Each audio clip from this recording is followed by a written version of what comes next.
आप यही देखते हैं इसकी जाति कौन सी है, आप यही देखते हैं इसके माता पिता कौन है, परिवार फैमिली बैकग्राउंड क्या है। धोखे में आ जाओगे ये सब देखोगे तो।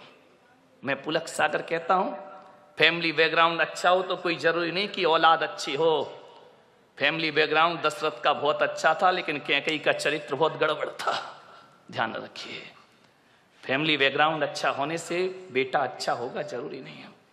लेकिन मैं पुलक सागर आपको कहता हूं कि आपको यदि अपनी बेटी की शादी करना है, उसके हाथ पीले करना है, उसका रिश्ता लेकर के जाना है, तो ना घर देखना, ना परिवार देखना, ना आप ये देखना कितना कमाता है, आप तो ये देखना कि जिस लड़के से अपनी लड़की की शादी कर रही हूं उसके दोस्त कैसे हैं, उसके यार कैसे हैं, उसके मित्र कैसे हैं। अरे पिता जैसा है बेटा वैसे ही होगा कोई जरूरी नहीं है, माता जैसी है बेटा वैसे ही होगा कोई जरूरी नहीं है। ध्यान रखना।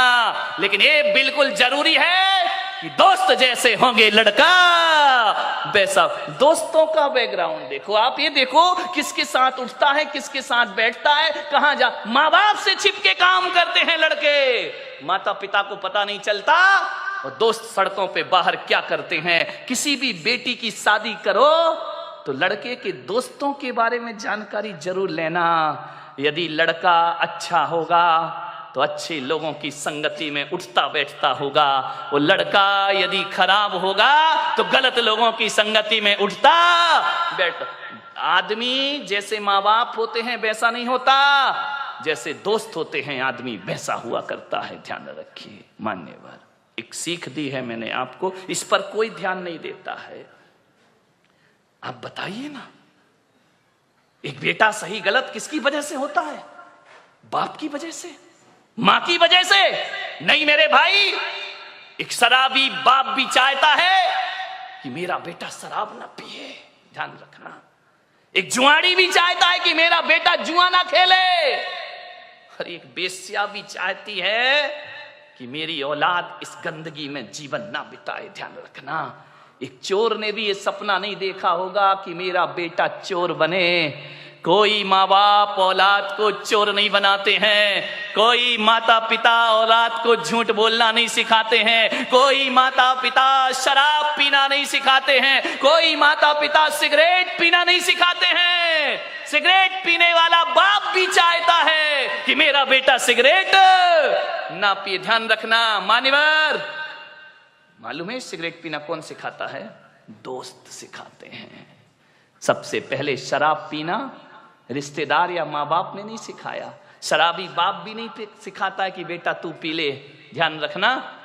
लेकिन सबसे पहले शराब पीना कोई सिखाता है तो दोस्त सिखाया करते हैं। सबसे पहले हाथ में सिगरेट आई तो माँ बाप और भाई के द्वारा नहीं, एक दोस्त के द्वारा हमारे हाथ में सिगरेट आती है, एक दोस्त के द्वारा हमारे जीवन में गलत चीजें आती हैं। और जब आदमी का स्टेटस ऐसा बन गया है, सिगरेट नहीं पिए, शराब नहीं पिए, तो कहते अरे कहां पिछड़ा हुआ आदमी, दुनिया चांद पे पहुंच गई, तू अगरबत्ती में लटका है। ध्यान रखिए मान्यवर, ऐसे बहकाने वाले बहुत मिलेंगे जिंदगी में।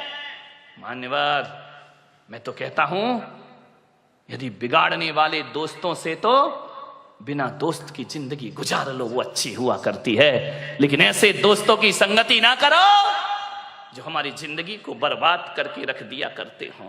क्या हो रहा है हमारे देश में, विचार करिए आप। पड़ोस में रहने वाले से दोस्ती नहीं है और दुनिया से हजारों किलोमीटर दूर हैं उससे फ्रेंडशिप किया करते हैं। आप सोचिए, घर के लोगों से बातचीत नहीं हुआ करती है, दूसरों से रिलेशनशिप मनाई जाती। आप विचार करिए क्या होगा।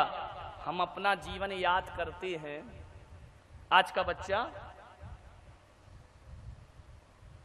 5-10 साल का हो नहीं पाता, हाथ में महंगा मोबाइल आ जाता है। 5वीं 8वीं पढ़ता है, स्कूटी आ जाती है, बच्चा गाड़ी चलाता है। हमें अपने दिन याद हैं भाई, तुम भी अपने दिन याद करो कि तुम्हारा बचपन कैसा था, अपने दिन वो कैसे थे। अरे 9वीं 8वीं क्लास में आने के बाद मैंने फुल पैंट पहनना सीखा है मेरे भाई। हाफ पैंट में ही 8वीं क्लास तक पढ़ लिया करते थे, स्कूल में भी हाफ पैंट में ही चले जाया करते थे। अरे मोबाइल की बात तो छोड़ो, प्रतिदिन चने खाने को 10 पैसे भी नहीं मिला करते थे, ध्यान रखिए। उसमें अभी देखना पड़ता था, कई बार मनुहार करना पड़ता था। 10-10 पैसे चाराने के लिए हमें इंतजार करना पड़ता था। आज कितनी सुविधाएं हमारे बच्चों को है, टीवी है, इंटरनेट है, कंप्यूटर है, गाड़ी है, सब कुछ उसके पास है। आज पहले तो हम अपने माँ बाप से नजरें मिलाने में हमें डर लगता था, उनके सामने जुबान खोलने में डर लगता था। आज तो बच्चों को इतनी सुविधाएं दी जाती हैं, सब कुछ लगा देते हैं माँ बाप उनके लिए। पहले इतने लाड़ प्यार से कोई राजा रानी के बच्चे पला करते थे, जैसे आज साधारण लोगों के बच्चों का लालन पालन हो रहा है। बहुत अमीर लोगों के बच्चे होते थे जो बड़े लाड़ प्यार से पढ़ाए जाते थे, उन्हें बाहर पढ़ने भेजा जाता था। आज तो हर माँ बाप अपने बच्चों को बाहर भेज देता है कि उसका करियर बनना चाहिए, उस बच्चे का भविष्य बनना। कितनी सुविधाएं बच्चों को दी गई हैं भाई, मैं विरोध नहीं कर रहा हूं। दो, तुम्हारा लाडला है, कोई दिक्कत नहीं है, सारी सुविधाएं दीजिए, लेकिन मैं सावधान कर रहा हूं, आने वाले वक्त के लिए समय से पहले हमें सुविधाओं के साथ साथ अच्छे संस्कार भी हमें देना पड़ेंगे।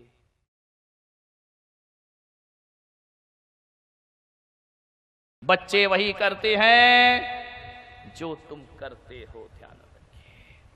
आप सोचते हो कि बुढ़ापे में हमारा बच्चा हमारी सेवा करे, एक अच्छा बेटा बने, तो आपसे मेरा निवेदन है कि आज से ही अपने घर में बुजुर्गों का सम्मान करना सीख जाइए।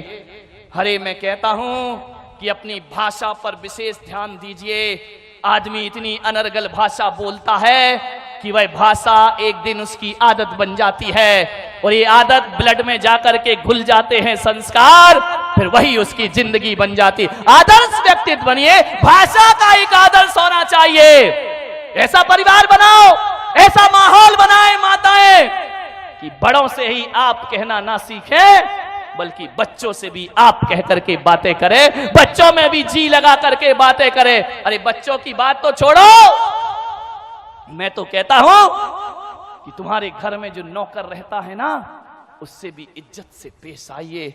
इज्जत से पेश आएंगे ना तो नौकर ये नहीं कहेगा कि हर साल मेरी तनख्वाह बढ़ाओ। यदि सम्मान दोगे तो उतनी तनख्वाह में भी आनंद के साथ जी लेगा, आपकी इज्जत करेगा, आपका सत्कार करेगा। इज्जत से पेश आइए, ऐसे शब्द ना बोले। मैं बड़े आदर के साथ बहुत बहुमान देता हूं कि जैन समाज में एक समाज ऐसी है जिसने आज भी अपनी भाषा की सभ्यता नहीं खोई है, और इतनी अच्छी भाषा उनके घरों में बोली जाती है। मैं कोई पक्षपात नहीं कर रहा हूं, मैं पूरे देश में घूमा करता हूं, लेकिन कह सकता हूं कि जैन समाज में खंडेलवाल जैन समाज वो समाज है जहां बोली में आदर्श हुआ करता है, बोली में सभ्यता हुआ करती है। अरे बड़े तो बड़े, वहां तो साफ लगा करके बात की जाती है, वहां तो अच्छे शब्द बोले जाते हैं, वहां काका जी नहीं कहा जाता है, काका साहेब कह करके बुलाया जाता है। और तो और वहां ऐसा कल्चर है, उनकी ऐसी संस्कृति है, ऐसी पढ़ी लिखी समाज है कि ड्राइवर को भी ड्राइवर कह के नहीं बुलाते हैं, उसे भी ड्राइवर जी कह करके आवाज दिया करते हैं। ये सभ्यताएं सीखिए। आप कैसा बोलते हैं अपने घर में? इज्जत से बोलेंगे तो बच्चा भी इज्जत से बोलेगा, ध्यान रखिए। मान्यवर, किसी आदमी को क्या चाहिए? 2 मीठे शब्द चाहिए, और क्या चाहिए? तुम्हारे घर कोई आ जाए,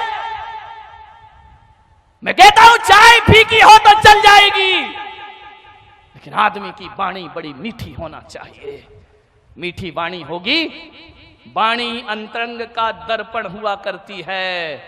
आप जिन शब्दों का प्रयोग करते हैं उससे आपके स्तर का पता चलता है। जिन भाषा का आप प्रयोग करते हैं उससे आपके चिंतन का पता चलता है। यदि आप असभ्यता भरी बातें बोलते हैं तो समझ लीजिए ये हमारा स्तर बहुत गिरा हुआ स्तर है। अच्छी भाषा का प्रयोग करिए। नौकर से भी आप कहकर और जी लगाकर बात करना सीखिए। यह है बच्चों की परवरिश करना। मान्यवर, सोचना है आपको। एक दो दिन अटपटा लगेगा, जिन घरों में आदत नहीं है अच्छे से बोलने की। अब एक दो दिन यदि आप कहोगे बच्चों से तो बड़ा अटपटा लगेगा कि हम क्या बोल रहे हैं, ऐसा लगेगा, हंसी भी आएगी। लेकिन आप इस हंसी से मत घबराएं। 2-4 दिन बुरा लगता है और एक दिन यही शब्द हमारे जीवन की आदत बन जाया करते हैं। और आज जो बुरा लग रहा है, 2 लोग घर के हंसेंगे, कोई बात नहीं है, लेकिन कल जो हंसने वाले हैं वही तुम्हारा आदर्श व्यक्तियों में नाम लेंगे, वही तुम्हें इज्जत से बात करेंगे। इसलिए कभी भी राजस्थान में, मारवाड़ में आप जाइए, जोधपुर में जाइए, वहां तो मेरे भाई गाली भी बड़ी अदब से दी जाती है। वहां कुत्ते को कुत्ता नहीं कहा जाता, वहां कुत्ता सा कह करके बुलाया जाता है। गाली भी देना है, कोई आ जाए मेहमान तो कहा जाता है पधारो सा, और जाता है तो कहा जाता है पधारो सा। कोई नहीं कहता कि अब आप जाइए। विचार करिए आप, भाषा में सभ्यता होना चाहिए। सभ्य भाषा होगी। जब तक आदमी नहीं बोल रहा है तब तक उसके प्रति आप कोई आकलन नहीं कर सकते हैं। और जिस दिन आदमी बोल पड़ता है पता चलता है कि कितने गहरे पानी में आदमी जिया करता है। अच्छी भाषा का प्रयोग करिए, बेहतरीन शब्दों का चयन करिए अपने जीवन में। यदि बच्चों को अच्छी परवरिश देना है, ध्यान रखिए, आपकी जिम्मेदारी है। एक बात याद रखना, एक विद्यालय बनाना बहुत आसान काम है। 100 स्कूल बनाना आसान काम है, कोई बहुत बड़ा काम नहीं होता है। 100 विद्यालय बनाना कोई बहुत बड़ी बात नहीं है, लेकिन एक बच्चे को अच्छे संस्कार देना ये 100 विद्यालय से बढ़कर भी मेहनत का काम हुआ करता है। 100 स्कूल से भी बड़ा काम हुआ करता है। मंदिर बनाना आसान है, लेकिन एक व्यक्ति को इंसान बनाना बहुत कठिन काम हुआ करता है। ध्यान रखिए। स्कूलों की पढ़ाई के भरोसे मत रहना, वहां तो गा से गधा पढ़ाया जाता है मेरे भाई। उससे क्या संस्कार जीवन में मिलेंगे? अच्छे संस्कार देना है, अच्छी भाषा देना है। स्कूलों में जाओगे तो आ से अनार पढ़ाया जाएगा, सा से सड़क पढ़ाई जाएगी, दा से दवात पढ़ाई जाएगी। स्कूलों की पढ़ाई में यही तो पढ़ाया जाता है बचपन से, और क्या सिखाया जाता है। लेकिन मैं कह रहा हूं, मुझ पुलक सागर की पाठशाला में आना, मैं आ से अनार नहीं सिखाऊंगा, मैं आ से अदब सिखाऊंगा और सा से सलीका सिखाऊंगा। अरे आ से अदब सिखाइए, सा से सलीका सिखाओ, दा से दोस्ती सिखाइए मान्यवर, और बा से बहादुरी सिखाइए। बा से बकरी सिखाओगे तो बकरी जैसा मैं करता रहेगा जिंदगी भर। क्या पढ़ाया जाता है स्कूल में? आजकल एक वो अंग्रेजी और आ गई, कॉन्वेंट की शिक्षा हमारी छाती पे चढ़ करके बैठ गई। जब तक 2-4 फर्राटेदार इंग्लिश के शब्द ना बोले जाएं, तब तक लगता है ये पिछड़ा हुआ आदमी है, बड़े बैकवर्ड का आदमी है, ये आदमी आदर्श नहीं है। मैं कहता हूं कि अंग्रेजी के पास वो शब्द नहीं होंगे जितनी सभ्यता के शब्द हमारी हिंदी के पास हुआ करते हैं। विचार करिए आप, इंग्लिश से ज्यादा कठिन काम हिंदी हुआ करती। अंग्रेजी में तो बड़ों को भी यू बोला जाता है, छोटों को भी यू बोला जाता है, बराबर वालों को भी यू। यू का अर्थ होता है तुम, ध्यान रखिए। लेकिन मेरे यहाँ ऐसा नहीं होता है। हमारे यहाँ देखा जाता है कि बड़ों को बोलने में कितने सभ्यता भरे शब्द होना चाहिए, आपस में कैसे शब्द होना चाहिए, और छोटों में कैसे शब्द। क्या सिखाएगी अंग्रेजी? बताइए आप मान्यवर। कभी वर्णमाला देखिए, आ अनार से शुरू होती है, एंड किस पे होती है? इतनी तो हिंदी पढ़ी होगी, किस पे होती है? ज्ञा ज्ञानी पे शुरू होती है। अंग्रेजी की वर्णमाला कहां से शुरू होती है? ए से शुरू होती है। एंड किस में होती है? जेड में होती है, जेड माने जेब्रा। मेरी भाषा मातृभाषा जो है ना, वो अनार से शुरू होती है और ज्ञानी बनाकर समाप्त होती है, और अंग्रेजी जो है एप्पल से शुरू होती है और जेब्रा बनाकर छोड़ा करती है। और जेब्रा का अर्थ होता है अंग्रेजी घोड़ा। जेब्रा अंग्रेजी गधा, घोड़ा भी नहीं।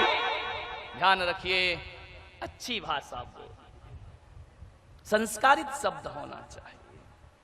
बच्चों की यदि परवरिश करना, ऐसा व्यवहार ना बनाएं अपने घर में